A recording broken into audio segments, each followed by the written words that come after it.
It's always LeBron and Bronny. If I'm Bronny, I'm like, can you please leave me out of this? Like, I would like the opportunity to be my own person. It's his third year in the league. He doesn't need dad anymore. It's his third year. He's okay. 20? Welcome back to the channel, NBA family. If you're new here, make sure you hit that like button and subscribe, because this story is bigger than most people realize. He commented, "The Burger King and the Whopper Jr. gotta disappear," and I'm not gonna lie, that had the entire comment section rolling with laughter. I had to give him a huge shout out because, man, that was easily one of the funniest comments I'd seen in a while. But hold up, why were so many people making that joke in the first place? The reason he posted it goes back to a recent episode we covered featuring Ramona Shelburne from ESPN during her appearance on ESPN LA Radio. During that discussion, she was basically asking what Bronny James was supposed to do once LeBron James eventually leaves the Lakers. And I'm sitting there thinking, are you serious right now? If you missed that segment, listen to this, because that's exactly what inspired his comment.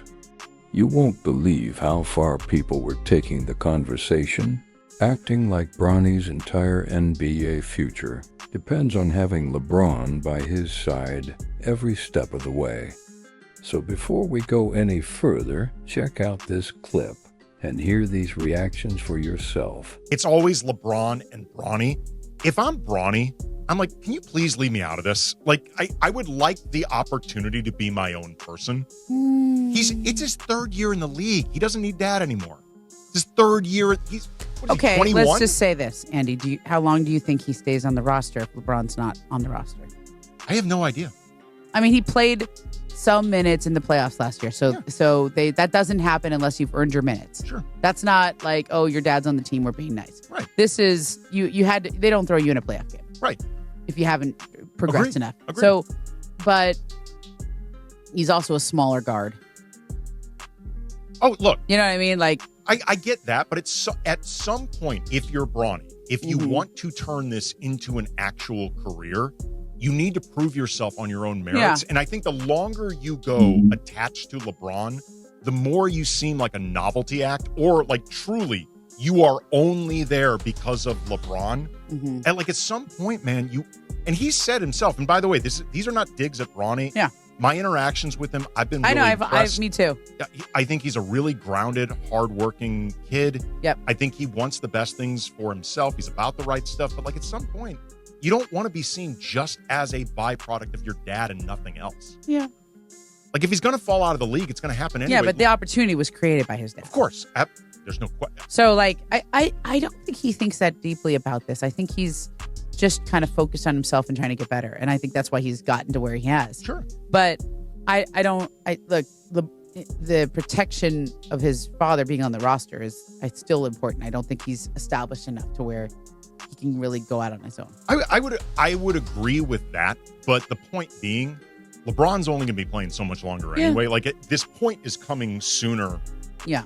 Sooner than later. But regardless, there's an old world style roster build approach by the Heat. Get 2 or 3 stars and then worry about the rest of it later. When the big 3 went down to Miami, Ross and Wade and LeBron, they had like one guy under contract besides those 2. I think it was it Mario Chalmers? Somebody like, there's like one player and they had to fill the rest of the roster out with minimum guys. This is, you could do that in 2008.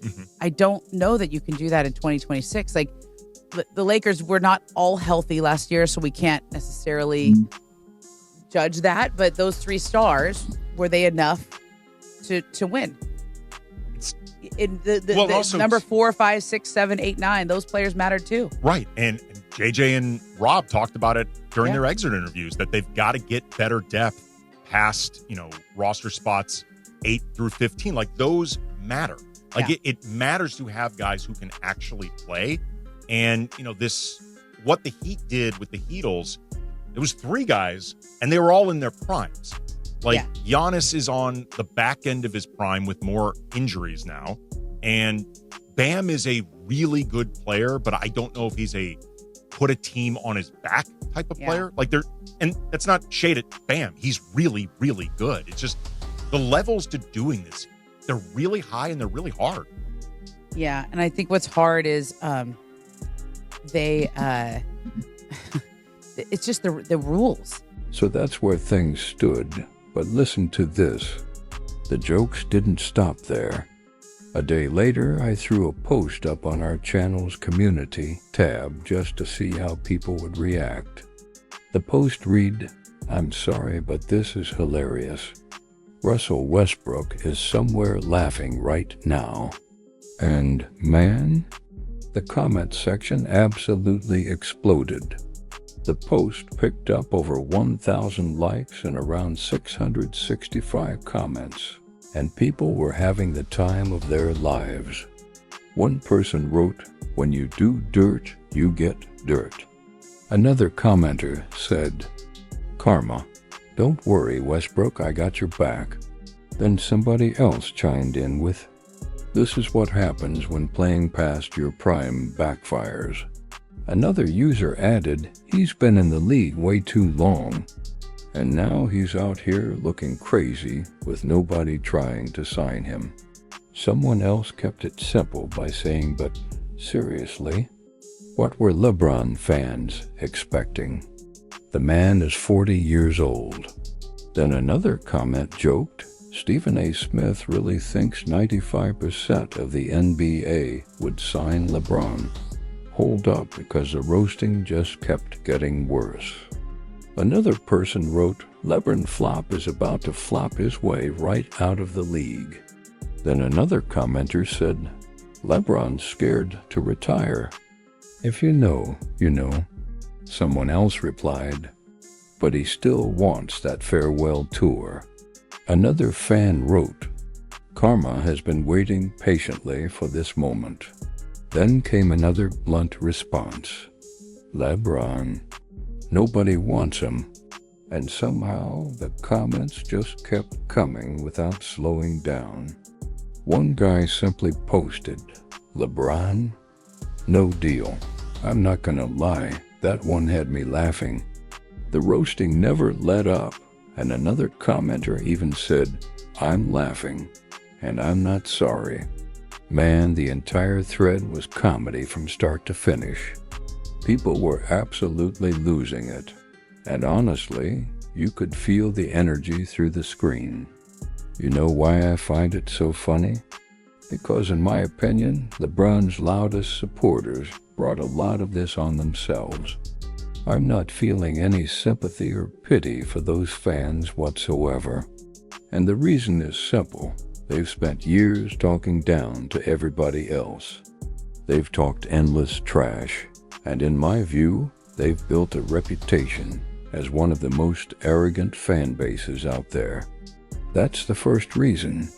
The second reason is, and let's not forget something else. Every one of these guys was celebrating while Russell Westbrook was taking all the heat, and they loved every second of it. They spent nearly a year and a half tearing Russell Westbrook apart every single chance they got. Westbrook arrived in Los Angeles as a max contract player, but by the time he walked away, he was basically signing veteran minimum deals. That's the reality of what happened during his time alongside LeBron James. I thought the narrative was that LeBron makes everyone around him better, except somehow Russell Westbrook. So don't waste your sympathy on LeBron fans. Don't feel sorry for them for even 1 second. In my opinion, they're getting the same energy they handed out. And yes, I'm saying that completely disrespectfully. They earned every bit of this reaction. Don't forget, these are the same people constantly celebrating online, acting over the top every time they thought they had the upper hand, turning every conversation into pure chaos. That's been the playbook from the beginning.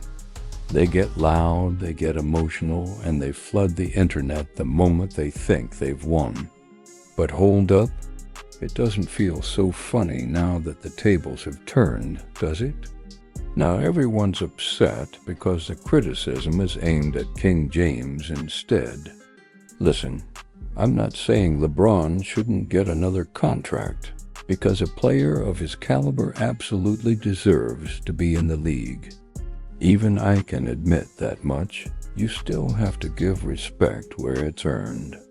But the situation is different now, because people believed he was still calling every shot in Los Angeles. Instead, the message seems to be, sit back for a minute. You're not the franchise's top priority anymore. And I'm not gonna lie, watching some of these reactions online has been unbelievable. Every day it's the same complaints. How could they do this to LeBron? How could they treat him like this? And now the newest excuse making the rounds is that racism is somehow the reason for everything that's happening. You really can't make this stuff up. At this point, you have to wonder if there's anything a die-hard LeBron fan won't say to defend him. Now they're seriously trying to blame racism for why LeBron's situation has changed. And that's a claim I just don't see the evidence for.